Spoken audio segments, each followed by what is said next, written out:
Thanks for Hi. joining, and welcome to the virtual book launch for the Douglas mini-series, which is consistent of two lovely books, Douglas, nevoie de ochelari and Douglas, You're a Genius, published by Galaxia Copiilor, the children's books imprint of the All Publishing Group. And I'm Ioana Văcărescu. I'm a book editor and translator. And joining us today is Ged Adamson, the book's author and the creator of the lovely Douglas. Hi, Ged. Hi. Thanks for having me. Thank you so much for joining us. And you know, I have to begin, I think, with the very first and the most obvious question, maybe. How did you get into children's books, writing and illustrating them? It's just something that I always wanted to do. And when I was a kid, I draw all the time, and I draw anything. I draw footballers and dinosaurs, and I just draw all the time, basically. And so when I was small, I really wanted to do art and illustrating when I was older, but then I got into music, and then I ended up working in music. That's exciting. But at the back of my mind, I always had, I draw cartoons and get them in magazines and do stuff like that, and do storyboarding for for adverts and short films and things like that. So I'd do some things, but my main job was music. So I'd kind of write music for things like commercials and stuff like that. But I always had at the back of my mind that I wanted to do, picture books. I'd always wanted to do that. So I had this idea for a story, I put it together. And so I then looked for an agent, and that's how I got started. And it was a very small beginning, but luckily I got a really good agent in Isabel Atherton, and so it's kind of went from that. That's very important to find the support needed to publish. Oh yeah, absolutely. And it's really important as well to find people who, before you even get to that stage, it's really important to find people who know the industry a bit, who know publishing and know that world, and just ask them advice as well. And so that's kind of what I did. Even before I met Isabel, I'd kind of find people who might know stuff about what I wanted to do, and they were great as well. So that's kind of how it started. So for you, it started with the drawings, with the illustrations, because I think people sometimes wonder when they see a children's book that is written and illustrated by the same person. Maybe they wonder whether it started with a story or the message, because, for instance, in the Douglas books, there are many very important messages about friendship and courage and patience and creativity. But maybe people wonder if it starts with a drawing or the story. So for you, it was with the drawing. Yeah, I think it's quite often with a drawing. So for Douglas, it was simply because I've got this book. Well, not just this one. I've got loads of these, and I just draw in them all the time. And it was like a picture of Douglas, or I didn't even call him Douglas then. It was a dog with glasses, and so then I thought, oh, he'd be good to be in a story. And it kind of started from it. I have to ask, is Douglas based on a true doggy presence in your life? Is there a Douglas and he has a friend similar to Nancy, or is he fictitious completely? He's kind of, he's sort of, he's not based on any dog particularly, but he's kind of like a sort of collection of, he's the kind of dog that I'd really like to have, because we haven't got a dog yet, but we are going to have a dog soon, hopefully. But Douglas is just the friendly kind of dog that I like, and his relationship with Nancy is kind of I'd like to think that's a sort of the kind of relationship that you have with a dog, that you love, and because especially for kids, because dogs are all, I think a lot of kids, especially when they're little, they see the dog as like one of the kids, don't they? They don't, it's almost, they're just like part of the family. So yeah. I think the relationship between Nancy and Douglas is a great, role model for a relationship between a dog and a human friend, but also between a human friend and a human friend. I think kids maybe don't really do that, make the distinction between the two. They're simply friends. No. And they have adventures and. Yeah, I mean, sometimes you see children with dogs, and it's just that lovely. They're like comrades. They're just like together on their adventure, and they're both equals. Whereas if you're a grown up with a dog, it's the relationship's different, isn't it? It's you're the owner, while the children and the dog are just partners in crime. It's true. Yeah, definitely. That's exactly what it is. I think these books, these books actually, both of them, will strike a resounding chord in children, and we will see a surge of doggies demanded in families. Children need a dog similar to Douglas if possible, which is wonderful because it's so important to teach children about empathy and the love of animals. Yeah, definitely. I mean, when I was a child, we all wanted to have a dog, but my mum just didn't want to have a dog because, like, she thought, they're a bit smelly and stuff. So yeah, I think she saw the books, did she see it as a tiny revenge, or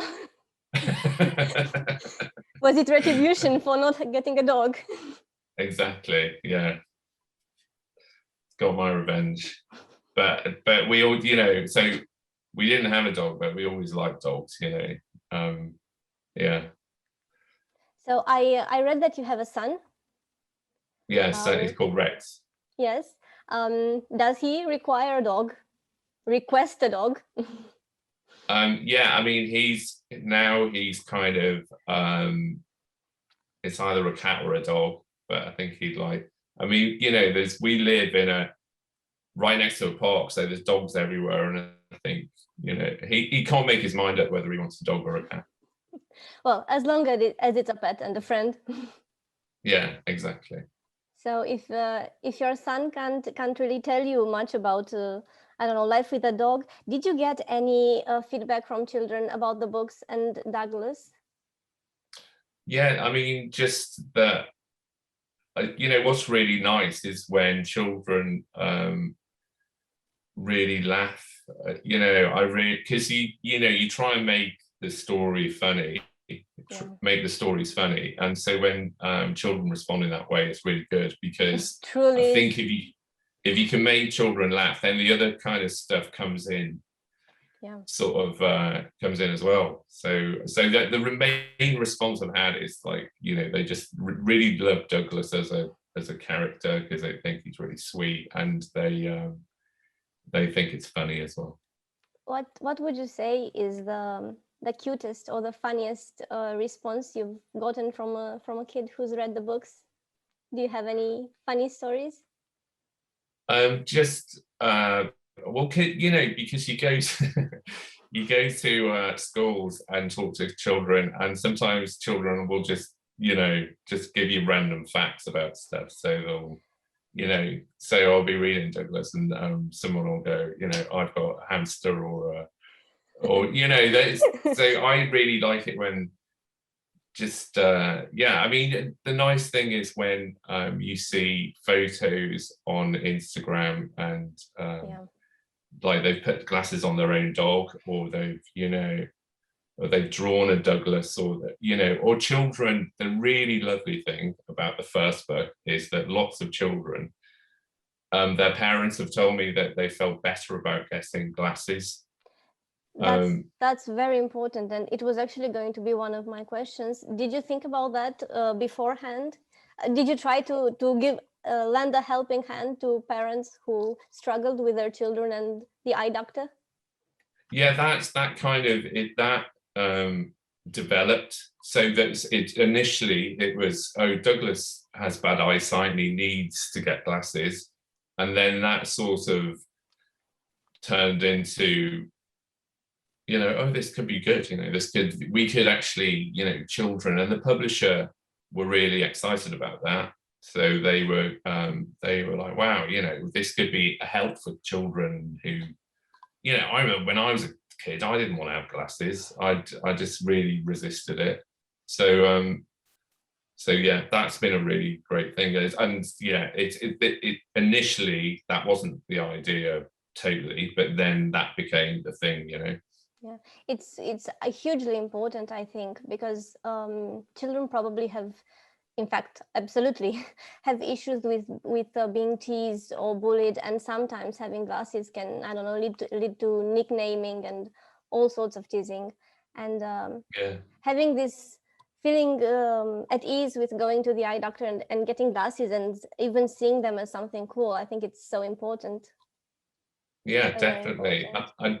I do think it's a bit better now, because when I was a kid all those years ago, you know, wearing glasses wasn't necessarily, you know, you couldn't have much choice, whereas now I think lots of cool celebrities wear glasses, and you know, your glasses look very stylish. You know, you can well, go. Thank you very much. But you can go, you know, as a child, you can go into an optician, and there's like, you know, there's loads of cool frames that you can buy. It's exactly. I don't think so. Sorry, go on. Exactly as Douglas tried on so many pairs of glasses. It's so many more elegant and very cool. Yeah, exactly. So I actually have a story of my own that I can tell you about this. My 4-year-old niece, Emma, got the Douglas books, both of them for Easter. And she knows them by heart already. She loves the stories. She loves Douglas so much that she now requires a rubber doggy rather than a rubber duck, so that she and her mom can play Nancy and Douglas at bath time.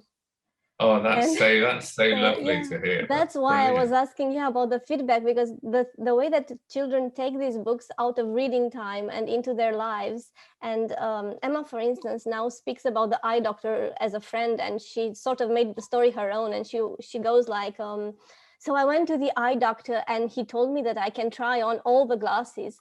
And she hasn't been to the eye doctor, but now it's almost a very nice thing to look forward to. So that's so great to hear. That's lovely. You know, that makes me so happy. Because I think it actually makes a difference if it makes a difference in a few children's lives, it's wonderful. Oh, totally. Yeah, absolutely. And you know, like I say, sort of, you will get sort of people contacting you from, you know, around the world and saying, this sort of made my child, you know, as she was scared to go to the, but now she's happy to, and that's so great to hear, you know. Yeah, that's marvelous, and I think it must give you such a wonderful feeling knowing that. Yeah, it is a great feeling. Absolutely. That's wonderful. So I think we might be approaching the end of our allotted time, but I cannot let you go without asking one more question on behalf of all the Romanian fans of Douglas. Is there going to be a sequel? A third Douglas book? Hopefully, yeah. I mean, there is an idea to do a third one, but it's not definite yet. Okay. But Douglas has been very popular, so so yeah, watch this space. Good. So we have something to look forward to. A third adventure of Douglas and Nancy. That's wonderful. That will make our readers very happy. Lovely. Great. Yes. Yeah, and I'll really enjoy doing a third one as well, because I love Douglas and Nancy, so I'll really enjoy doing it. So very much the way that they become a part of the families and the lives of all the children reading them. I'm sure that they're part of yours as well. Yeah, definitely. These two were made by my very talented friend. Oh my, that is adorable. So there are Douglas and Nancy, And yeah, so they are there's That is you know lovely. Douglas and Nancy are part of the family. Could you lift them up a bit higher in front of the camera? Oh wow, that is lovely. They're good, aren't they? They're really good. Yes, they are so funny. That's great. So now, if only we could get these out on the open market and have like the Douglas and Nancy puppet shows and everything. That would be wonderful. Emma, at least that would be so cool. That's wonderful. And it's been a wonderful conversation, Ged. Thank you so much for joining us today and telling us a bit more about yourself and about the books.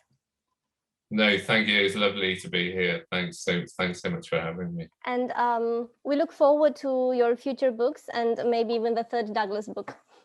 Yeah. Well, I'll come back and tell you about it.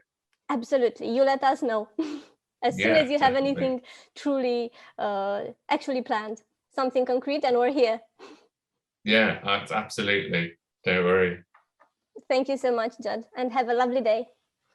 Yeah, thank you. Bye. Thanks. Bye.